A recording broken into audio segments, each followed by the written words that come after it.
Hello friends, my name is Reena Sen and welcome to my YouTube channel RBS official. तो friends, जैसा कि आप लोग जानते हैं कि मैंने 7th क्लास की एनसीईआरटी की सीरीज स्टार्ट की हुई है हिंदी की।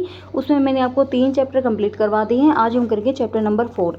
ठीक है फ्रेंड्स, और यहाँ पे 14 लिखा हुआ है तो ये मत सोचना कि चैप्टर 14 है, ये चैप्टर नंबर 4 है। ठीक है, चलिए स्टार्ट करते हैं। ये जो मिठाई वाला चैप्टर है इसके लेखक कौन है? हमारे भगवती प्रसाद वाजपेयी जी हैं। ठीक है, तो चलिए अब स्टार्ट करते हैं। लेखक परिचय। भगवती प्रसाद वाजपेयी का जन्म कानपुर में सन 1899 में हुआ। उनकी पहली कहानी यमुना 1923 में श्री शारदा नाम की पत्रिका से प्रकाशित हुई। इससे पहले वे कविता के क्षेत्र में आ चुके थे। वाजपेयी कवि, नाटककार, उपन्यासकार और कहानीकार के रूप में अपनी प्रभावी सृजन कला का परिचय देते हैं। उनके प्रमुख उपन्यास त्यागमयी, पतवार, भूदान, छलना राय पिथौरा उनके नाटक हैं। कविता संग्रह हैं ओस की बूंदें। इसके अतिरिक्त उन्होंने बालों उपयोगी साहित्य का सृजन भी किया है और वे संपादन के क्षेत्र से जुड़े हैं। ठीक है, अब देखो आगे। कहानीकार के रूप में वाजपेयी जी के प्रमुख संग्रह हैं मधुपर्क, हिल्लोर, पुष्करिणी, दीपमालिका, उपहार, खाली बोतल, अंगारे, स्नेह आदि। वाजपेयी जी की कहानियों में मध्यवर्गीय मानसिक ऊहापोह को विशेष महत्व मिला है। बदलते समाज और बदलते वातावरण एवं नई प्रश्नों और समस्याओं को वाजपेयी जी ने अधिक महत्व दिया है। उन्होंने कुछ कहानियां समाज की विकृत परंपराओं, रूढ़ियों, कुरीतियों आदि को लेकर लिखी हैं। कुछ कहानियों में उन विभिन्न वर्गों के बीच दूरी, कटुता, अविश्वास, घृणा का सटीक चित्रण हुआ है। उनकी कहानियों में कहीं प्रेमचंद के आदर्शोन्मुख सामाजिक यथार्थ के दर्शन होते हैं तो कहीं शरद चंद्र की भावुकता और मार्मिकता मिलती है। वाजपेयी जी की कहानियां आकार की दृष्टि से प्राय छोटी होती हैं, परंतु उनमें व्यंजकता होती है। कथानक अल्प होते हुए भी कहानियां तीव्र घटनाक्रम से बांधे रखती हैं। शीर्षक आकर्षक, व्यंजनात्मक होते हैं। भाषा की स्वाभाविकता और कहने की विशेष ढंग वाजपेयी जी की कहानियों की निजी विशेषता है। ठीक है, आई होप फ्रेंड्स आपको समझ में आया होगा। और है ना, हमें क्या करना है, हमें जो लेखक है ना, इनकी जो कविताएं हैं, इनकी जो रचनाएं हैं, ज़्यादा पढ़ना है। ठीक है, तो आप लोग ये चीज़ देखना कि इनकी रचनाएं, कविताओं को हम लोग ज़्यादा ध्यान दें और पढ़ें, क्योंकि यही चीज़ जो है यही चीज़ पेपर में आती है। ठीक है, तो चलिए फ्रेंड्स स्टार्ट हमारा चैप्टर जो कि है मिठाई वाला। ठीक है, चलिए। बहुत ही मीठे शब्दों के साथ वह गलियों में घूमता हुआ कहता, बच्चों को बहलाने वाला, खिलौने वाला। यानी कि एक व्यक्ति है, इसमें वो क्या करता है, वो सामान बेचने के लिए आता है और सामान में भी क्या, केवल बच्चों के खिलौने। ठीक है, तो बच्चों के लिए वो खिलौने बेचने के लिए एक व्यक्ति आता है और वो क्या कहता हुआ आता है कि बच्चों को बहलाने वाला, खिलौने वाला, बच्चों को बहलाने वाला, खिलौने वाला। तो वो बार बार यही बोलता है। ठीक है, इस अधूरे वाक्य को वह ऐसे विचित्र यानी कि अलग ढंग से किंतु मादक मधुर ढंग से गाकर कहता है कि सुनने वाले एक बार अस्थिर उठते। यानी कि ये जो वाक्य है ना कि बच्चों को बहलाने वाला और खिलौने वाला, ये वाक्य वो व्यक्ति इस प्रकार से कहता है कि वे लोगों को है ना अलग भी लगता है और बहुत अच्छा भी लगता है, और लोग जो है अस्थिर उठते हैं, यानी कि देखने के लिए तत्पर उठते हैं कि कौन आया है ऐसा। ठीक है, उसके स्नेह अभिशक्ति कंठ से फूटा हुआ गान सुनकर निकट के मकानों में हलचल मच जाती। यानी स्नेह अभिशक्ति मतलब क्या होता है, यानी कि स्नेह की अभिव्यक्ति से युक्त। ठीक है, यानी कि प्यार से भरा हुआ जो कंठ होता है ना उनका, उस कंठ से फूटा हुआ गान, उस कंठ से जो गान निकलता है, जो गाना निकलता है, वो क्या निकलता है, ये जो बच्चों को बहलाने वाला है, खिलौने वाला, ये निकलता है। तो ये निकलने के बाद इनको सुनकर निकट के मकानों में हलचल मच जाती। यानी कि लोग ऐसा समझने लगते पता नहीं कौन आया है, वो देखने के लिए अपने घरों से निकल पड़ते। छोटे छोटे बच्चों की अपनी गोदी में लिए हुए युवतियाँ, छोटे छोटे बच्चों को अपनी गोदी में लिए हुए युवतियाँ चिक्कों को उठाकर छज्जों पर नीचे झांकने लगती। चिक्का क्या होता है फ्रेंड्स, एक तरीके का पर्दा होता है। ठीक है, वो छोटी छोटी बांस की पतली पतली डंडियाँ सी होती है ना, तो उनका क्या है, पर्दा सा बना दिया जाता है, तो वो चिक्का कहलाती हैं। ठीक है, तो गलियों और उनके अंतर्व्यापी छोटे छोटे उद्यानों में खेलते और इठलाते हुए बच्चों का झुंड उसे घेर लेता और वह खिलौने वाले वहीं बैठकर खिलौनों की पेटी खोल देता। ठीक है। अब क्या है, जब वो ऐसा चिल्लाता हुआ कहता कि भाई जो औरतें हैं वो क्या करती हैं, नई नई मतलब कि बच्चों की जो माएँ हैं, औरतें हैं, युवतियाँ हैं, वो क्या करती हैं, वो पर्दों को उठा के देखने लगती है कि कौन आया है। ठीक है। और ऐसे ही जो बच्चे हैं, बच्चे भी क्या करते हैं, उसको झुंड बना के खिलौने वाले को घेर लेते हैं, और फिर जो खिलौने वाला भी है वहीं बैठ जाता है अपनी पोटली खोल के। ठीक है। अब देखिए आगे क्या कहता है कि बच्चे खिलौनों को देखकर पुलकित हो उठते, यानी कि खुश हो उठते। वे पैसे लाकर खिलौने का मोल भाव करते। अब बच्चे भी क्या है, बच्चे भी मोल भाव करते खिलौनों का। पूछते, इचका दाम क्या है? ओल इचका, यानी कि बच्चे जो हैं अपनी तुतलाती हुई आवाज़ में पूछते कि इसका दाम क्या है, इसका हर खिलौने का वो दाम पूछते। खिलौने वाला बच्चों को देखता और उनकी नन्ही नन्ही सी उंगलियों से पैसे ले लेता और बच्चों की इच्छा अनुसार उन्हें खिलौने दे देता। खिलौने लेकर फिर बच्चे उछलने कूदने लगते, और तब फिर खिलौने वाला उसी प्रकार गा कर कहता, बच्चों को बहलाने वाला खिलौने वाला। सागर की हिलोर की भांति उसका यह मादक गान गली भर के मकानों में इस ओर से उस ओर तक लहराता हुआ पहुंचता, और खिलौने वाला आगे बढ़ जाता। राय विजय बहादुर के बच्चे भी एक दिन खिलौने लेकर घर आए। वे 2 बच्चे थे। देखो क्वेश्चन आ सकता है कि कौन से बच्चे, किसके बच्चे थे, राय विजय बहादुर के। तो ये क्या है, राय विजय बहादुर के बच्चे भी एक दिन खिलौने लेकर घर आए। वे 2 बच्चे चुन्नू और मुन्नू। चुन्नू जब खिलौने लेकर आया तो बोला, मेला घोला कैसा सुंदर है। घोला मीन्स क्या कहता है कि जो चुन्नू है वो बोला कि मेरा घोड़ा कैसा सुंदर है, देखो मेरा घोड़ा कैसा सुंदर है। फिर मुन्नू भी बोलता है, ओल देखो मेला कैसा सुंदर है, वो बोलता है और देखो मेरा कैसा सुंदर है। ठीक है, चलिए आगे बढ़ते हैं। फिर दोनों अपनी अपनी हाथी घोड़े लेकर घर भर में उछलने लगे। इन बच्चों की माँ रोहिणी कुछ देर तक खड़े खड़े उनका खेल निखरती रही। अंत में दोनों बच्चों को बुलाकर उसने पूछा, अरे ओ चुन्नू मुन्नू, ये खिलौने तुम्हें कितने में लिए हैं? मुन्नू बोला, 2 पैसे में। खिलौने वाला दे गया। ठीक है। फिर है रोहिणी सोचने लगी कि इतने सस्ते कैसे दे गया है, यह तो वही जाने, लेकिन दे तो गया है, इतना तो निश्चय है। यानी कि वो कहते हैं, वो जो रोहिणी है ना, वो अपने मन में ही सोचती है कि भाई इतने सस्ते में कैसे दे गया बच्चों को खिलौने। वो फिर सोचती है कि कोई बात नहीं, दे गया है, जैसे भी दे गया है पर दे गया है, ये निश्चित है। ठीक है। उसके बाद एक ज़रा सी बात ठहरी और रोहिणी अपने काम में लग गई। यानी एक ज़रा सी बात ठहरी, यानी कि थोड़ी सी देर तो वो सोचने में लगी और ठहर गई। फिर सोचा कि भाई छोड़ो, वो दे ही गया है, निश्चित है कि दे गया है, बस चाहे कैसे भी दे गया हो। ठीक है। और अपने काम में लग गई। फिर कभी उसे इस पर विचार करने की आवश्यकता ही भला क्यों पड़ती। 6 महीने बाद नगर भर में 2-4 दिनों से एक मुरली वाले के आने का समाचार फैल गया। लोग कहने लगे, भाई वाह, मुरली बजाने में वह एक ही उस्ताद है। मुरली बजाकर गाना सुनाकर वह मुरली बेचता भी है, सो भी 2 पैसे में, 2 पैसे में। भला इसमें उसे क्या मिलता होगा, मेहनत भी तो न आती होगी।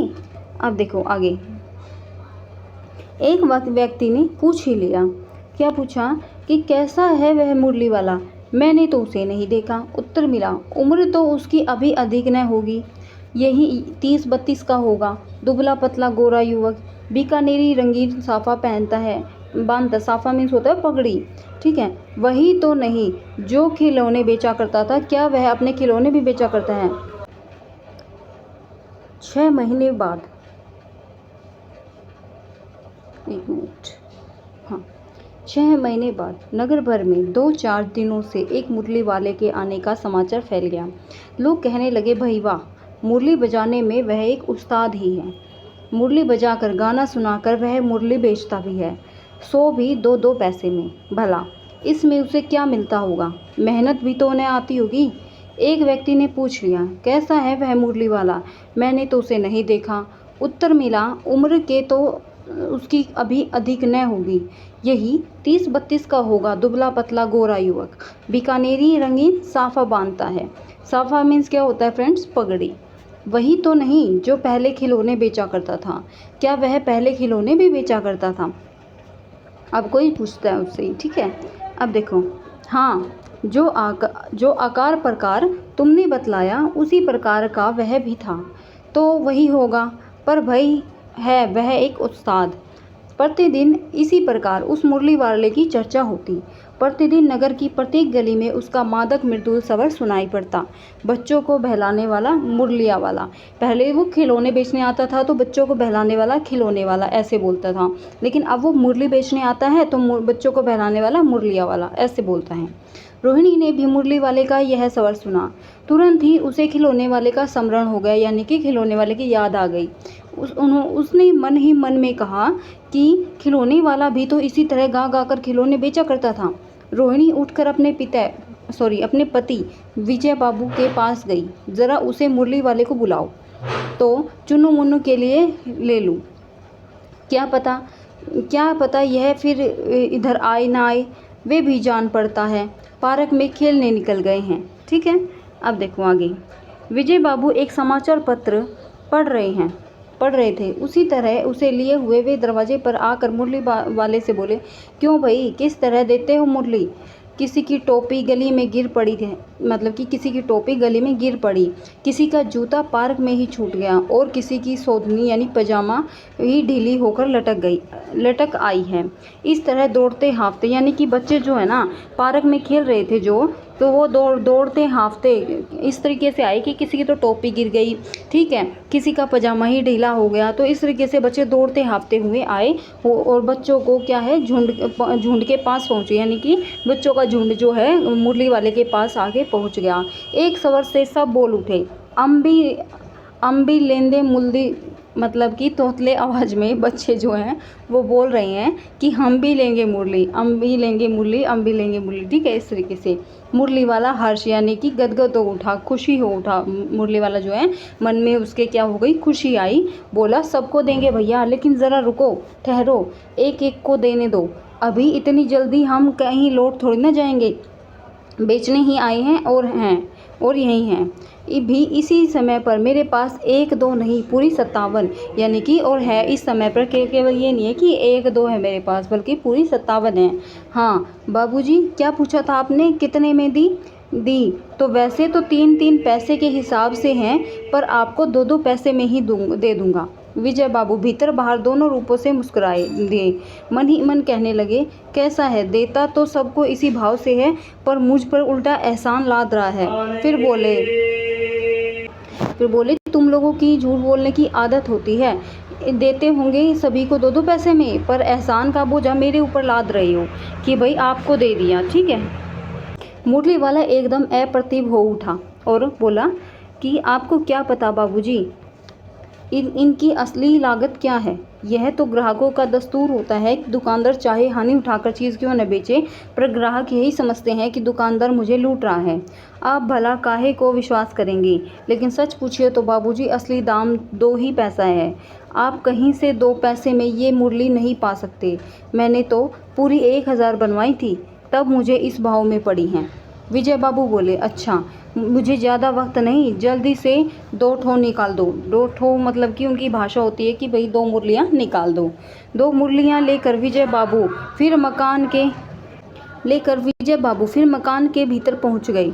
मुरली वाला देर तक उनकी बच्चों के झुंड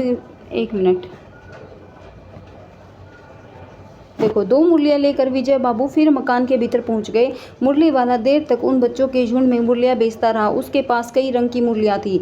बच्चों जो रंग पसंद करते, मुरली वाला उसी रंग की मुरली निकाल देता। यह बड़ी अच्छी मुरली है, तुम यही ले लो बाबू। राजा बाबू तुम्हारे लायक तो बस यह है।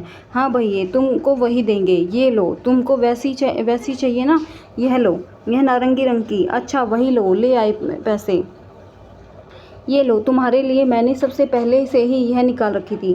तुमको पैसे नहीं मिले, तुमने अम्मा से ठीक तरह मांगे न होंगे। अब जो क्या है ना, वो आपस में क्या है, कन्वर्सेशन कर रहे हैं। क्या कर रहे हैं कि भाई वो जो अपनी चीज़ें लेने देने के लिए ये बातें कर रहे हैं। ठीक है, कि भाई तुमको पैसे नहीं मिले, तुमने अम्मा से ठीक तरह नहीं मांगे होंगे। धोती पकड़कर पैरों में लिपटकर अम्मा से पैसे मांगे जाते हैं बाबू।